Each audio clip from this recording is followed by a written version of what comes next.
लहानांपासून मोठ्यांपर्यंत ही भाजी बघितल्यानंतर सर्व नाक मुरडतात. ते सुद्धा ही भरलेली कारली आवडीने खातील. बघा किती छान आणि सुंदर अशी रेसिपी मी तुम्हाला आता पुढे दाखवणार आहे. तर आता मी ही 3 कारली घेतली आहेत. ही मध्यम आकाराची कारली आहेत. एकदम कोवळी कारली घेतली तर खूपच छान. ही आता बाजारात भेटली त्याप्रमाणे मी घेतलेली आहे. आता ही 3 कारली मी स्वच्छ धुवून घेतलेली आहे. आता ही कारली आपल्याला अलगद अलगद करून अशी वरून तासून घ्यायची आहे. म्हणजे वरची स्किन थोडीशी हलकीशी आपल्याला पातळ करून घ्यायची आहे. जास्त पण ते वरचं काढून टाकून त्यामध्ये काही सत्व उरत नाही. आता ही मी 3च कारली घेतली आहेत आणि फक्त वरून हलका हलका फक्त त्यांना मी तासून घेते आहे. कारण त्याचा वरचा जो किस आहे तो जास्त काही पडलेला नाही. जास्त प्रमाणात असेल तर तो साठवून पुन्हा जरी आपण त्याची भाजी केली तरी सुद्धा चालू शकेल. आता ही मी हलके हलकेच असे वरून मी तासून घेते आहे. हे बघा. आता ही तासून झाल्यानंतर कारली आपल्याला 2 भागमध्ये कापून घ्यायची आहेत. आता हे मी साईडला ठेवले तासल्यानंतर. आता तासून झाल्यानंतर एका एका कारल्याचे मी 2-2 भाग करून घेतले आहेत. पाहिजे तर देठ काढून टाकले तरी सुद्धा चालेल. मी हे देठ काढले नाहीये. आता हे असे 2 भाग केल्यानंतर चमचा घेतला मी. हे बघा आता त्या चमच्याच्या सरळ बाजूने ते येत नाहीये म्हणून मी चमचा उलटा करून आतमधल्या बिया काढून टाकते. सर्व बिया ह्या आपल्याला घ्यायच्या नाहीये. ह्या थोड्या कडक आहेत म्हणजे जून झालेल्या बिया आहेत त्यामुळे मी त्या घेत नाहीये. आता ह्या सर्व बिया मी काढून एकदा जर का तुम्ही अशा प्रकारे भरलेले कारले कराल तर जे कोणी तुमच्या घरात न खाणारे लोक आहेत ते सुद्धा आवडीने खातील. खरंच एकदा तरी अशा पद्धतीने तुम्ही कारले करून बघा. तर आता ह्या सर्व बिया काढून घेतल्या मी कारल्याच्या. आता हे एका साईडला ठेवते. बघा किती छान असे सर्व काढून घेतले. पोकळ झालेत बघा आता हे कारले. आता ह्याला आपण थोडंसं हलकं हलकं असं मीठ लावून घ्यायचं आहे. मी हे थोडंसंच मीठ घेतलं आहे त्या ताटामध्ये आणि बोटांना फक्त चोळून घेतलं आहे मीठ आणि तेच हात असं आपल्याला त्या कारल्यांना फिरवून घ्यायचं आहे. म्हणजे हलकं असं त्याला मीठ लावून घ्यायचं आहे. हे थोडा कडूपणा त्याने कमी होतो. हे बघा आतून आणि बाहेरून असं मी मीठ चोळून घेतलं आहे त्या कारल्यांना. आता हे सर्व कारल्यांना चोळून झाल्यानंतर मी गॅसवरती भांड्यात पाणी ठेवलंय उकडायला. आता ह्या कारल्यांना मीठ लावून झाल्यानंतर आपल्याला इडली पात्रामध्ये किंवा आपण ज्याच्यामध्ये मोदक वाफवतो त्यामध्ये ठेवून हे साधारण 5 मिनिटं आपल्याला वाफवून घ्यायचं आहे. बघा हे मी आता इडली पात्रामध्ये ठेवते आहे ही कारली. आता ही एक एक करून लावून घेतली आणि मग मी इडलीच्या भांड्यामध्ये ठेवून 5 मिनिटच वाफवून घेणार आहे. हे पाणी चांगलं आता गरम झालेलं आहे बघा.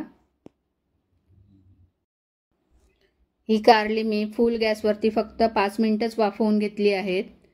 कारण ही कारली जास्त शिजवली तर एकदम मऊ होऊन जाणार आणि मग ते जो का आपण मसाला वगैरे भरू तो सर्व त्यामधून बाहेर येईल.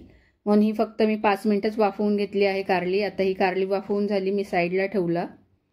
आता एक पॅन घेतला आहे मी. त्यामध्ये 1 चमचाभर म्हणजे 1 मोठा चमचा भरून मी तेल घालून घेतलं. हे तेल गरम झाल्यानंतर 1 छोटी वाटी मी शेंगदाणे घेतले. गॅस मीडियम ठेवूनच हे आपल्याला शेंगदाणे थोडेसे भाजून घ्यायचे आहेत. बघा हलकेसे भाजले एकदम पण आपल्याला कुरकुरीत करायचे नाहीये. थोडे हलके असे भाजून घ्यायचे आहेत. हे थोडेसे आपले कलर बदलला की त्यामध्ये मी त्याच वाटीने 1 वाटी खोबऱ्याचा कीस घालून घेतला आहे. हे सुकं खोबरं घातलं आहे मी. आता हे खोबरं सुद्धा त्यामध्ये चांगलं भाजून घ्यायचं म्हणजे परतवून घ्यायचं आहे. एकदम आपल्याला लाल कलर येईपर्यंत भाजायचं नाहीये. फक्त थोडासा हलका असा त्याचा कच्चेपणा घालवायचा आहे. आता 1 चमचा धणे, 1 चमचा जिरे आणि 1 चमचा भर बडीशेप मी घेतली. आता हे सर्व आपल्याला त्यामध्ये पुन्हा भाजून घ्यायचं आहे. बडीशेप, धणे आणि जिरे ते भाजून झाल्यानंतर 1 इंच आल्याचा तुकडा मी बारीक कापून घेतला. 10 ते 12 लसूण पाकळ्या सोलून मी त्यामध्ये घालून घेतल्या आणि 1 हिरवी मिरची घालून आता हे पुन्हा मी थोडंसं भाजून घेणार आहे. साधारण हे भाजायला मला 5 ते 7 मिनिटं लागली. हे बघा हे वाटण आता आपलं भाजून झालेलं आहे चांगलं. आता हे थंड झाल्यानंतर आता मिक्सरला मी वाटून घेणार आहे. आता हे चांगलं थंड झालेलं आहे. आता हे मिक्सरच्या जारमध्ये काढून घेतलं आहे मी. हे सर्व वाटण काढून घेतल्यानंतर त्यामध्ये आपल्याला आता त्यामध्ये जे आपले नेहमीचे मसाले आहेत ते घालून घ्यायचे आहेत. तर मी पाव चमचा हळद घालून घेतली। हा बघा, पाव चमचा हळद घातली, अर्धा चमचा गरम मसाला आणि 1.5 चमचाभर मी लाल तिखट घातलं। हे लाल तिखट घरगुती आहे, तुम्ही तुमच्या आवडीनुसार म्हणजे जेवढा आपल्याला तिखट पाहिजे त्यानुसार तुम्ही घाला। आणि 1 चमचा भरून मीठ घातलं। मीठ घालून झाल्यानंतर थोडासा गुळाचा तुकडा आणि थोडीशी चिंच घालून घेतली। त्यानंतर भरपूर अशी मी मूठ भरून कोथिंबीर घातली। कोथिंबीर घातल्यानंतर हे मिक्सरला छान असं बारीक करून घ्यायचं आहे। हे बघा, मी मिक्सरला फिरवून आणलं। छान असं आता आपलं वाटण तयार झालेलं आहे। हे वाटण करताना मी त्याच्यामध्ये थोडं सुद्धा पाणी घातलेलं नाहीये, हे आपल्याला सुकंच वाटून घ्यायचं आहे। बघा, थोडंसं असं भरभरीतच वाटण झालेलं आहे।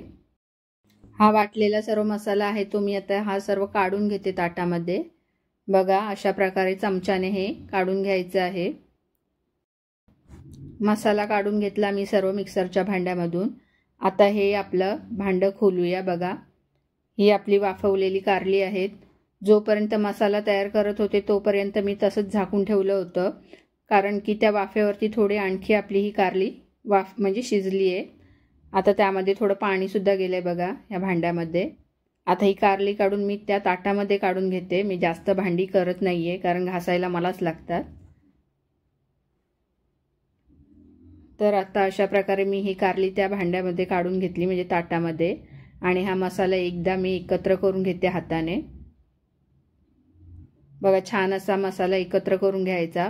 पाहिजे तर थोडा टेस्ट करून बघितलं तरी सुद्धा चालेल, कारण की मीठ वगैरे काय कमी आहे का ते आपल्या अंदाजानुसार घेऊन बघायचं। पण हा मसाला माझा परफेक्ट झाला होता, त्यामध्ये काही सुद्धा कमी पडलेलं नव्हतं। आता अशा प्रकारे मी ही सर्व कारली घट्ट अशी दाबून दाबून भरून घेतली।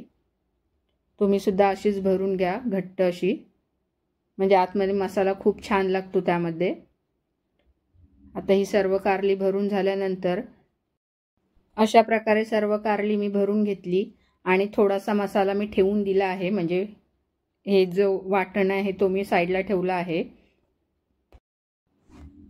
बाकीचा आता हा मसाला आपल्याला हा बघा एकत्र करून मी एका साईडला ठेवला, तो सुद्धा पुढे आपल्याला वापरायचा आहे त्यामध्ये। आता हे सर्व कारले मी भरून एका साईडला ठेवले। पॅनमध्ये पुन्हा मी 2 चमचे भरून तेल घालून घेतलं। हा अर्धा कांदा मी एकदम बारीक चिरून घेतला। हा कांदा सुद्धा त्या तेलामध्ये घालून कांदा चांगला नरम होईपर्यंत आपल्याला परतवायचा आहे, फक्त नरम होईपर्यंत। तो आपल्याला ब्राऊन बिऊन करत राहायचा नाहीये। आता थोडा नरम झाल्यानंतर जे का आपण कारले भरलेले आहेत ते त्या तेलामध्ये लावून घ्यायचे। आता बघा, तेलामध्ये लावून घेतल्यानंतर एक एक कारला असं आपल्याला त्या तेलामध्ये परतवत राहायचं आहे, म्हणजे वरचा तो थोडा आपल्याला स्किनचा भाग आहे तो थोडा तेलामध्ये चांगला परतवून घ्यायचा आहे। कारल्यांना चांगलं परतवून घ्यायचं आहे, कारण जी स्किन थोडी जाडी आहे ती छान अशी परतवली की आणखीन त्यांना चव जास्त येत जाईल। हे बघा, असं मी छान असं परतवून घेतलंय कारलं त्यामध्ये तेलामध्ये। आता जो का मी मसाला साईडला ठेवला होता तो सुद्धा मी त्यावरती घालून घेतला। तुम्हाला जास्त मसाला पसंत नसेल तर तो मसाला फ्रीजमध्ये तुम्ही स्टोअर करून ठेवू शकता। पुन्हा केव्हा अशी भाजी किंवा कारले भरलेले कारले करणार असाल तर तो त्यामध्ये वापरू शकता। तर अशा प्रकारे आता जो उरलेला मसाला होता तो घातला मी आणि हे कारले मी सुकेच परतवून घेतले, म्हणजे न पाणी घालता। हे बघा, छान असे परतवून झाल्यानंतर त्यामध्ये मी अर्धी वाटी पाणी घातलं आहे। हे बघा, हे पाणी घालून घ्यायचं आहे। पाणी घालून एकदा फक्त मिक्स करून घ्यायचं आहे आणि झाकण ठेवून आपल्याला स्लो गॅसवरतीच साधारण 7 ते 8 मिनिटं वाफवत ठेवायचं आहे। आता हे झाकण ठेवून मी साधारण 7 ते 8 मिनिटं हे वाफवून घेणार आहे। 7 ते 8 मिनिटानंतर मी हे झाकण काढलं। गॅस एकदम स्लोच आहे आणि एकदा पुन्हा चमच्याने हे आपल्याला ढवळून घ्यायचे आहेत। बघा, चमच्याने छान अशी आपल्याला ही कारली परतवून घ्यायची आहेत। आणि बघा, आता ह्यातलं थोडं थोडं पाणी असं आपलं कमी होत चाललं आहे। पुन्हा मी हे झाकण ठेवून 7 ते 8 मिनिटं एकदम स्लो गॅसवरती पुन्हा वाफवायला ठेवली। त्यामधलं पाणी सर्व आपल्याला सुकवून टाकायचं आहे। बघा, अशा तऱ्हेने आपल्याला ही भरलेली कारली तयार करायची आहेत। एकदम झाकण काढल्यानंतर सुद्धा आपल्याला गॅसवरती असे चमच्याने पलटवून पलटवून घ्यायची आहेत। छान अशी आपल्याला भरलेली कारली तयार करायची आहे, म्हणजे मसाला आहे तो त्या कारल्याला छान लागतो आणि चवसुद्धा छान येते। तयार आहेत आपली भरलेली कारली। अशाच नवीन नवीन रेसिपी बघायच्या असतील तर माझ्या चॅनलला लाईक करा, शेअर करा आणि सबस्क्राईब करा। रेसिपी पूर्ण बघितल्याबद्दल धन्यवाद। तर तयार आहे आपली चटपटीत आणि चटकदार भरलेली कारली। अशा प्रकारे केलात तर सर्व आवडीने खातील। खरंच खूप सुंदर आणि अप्रतिम चवीची अशी भरलेली कारली तयार आहेत।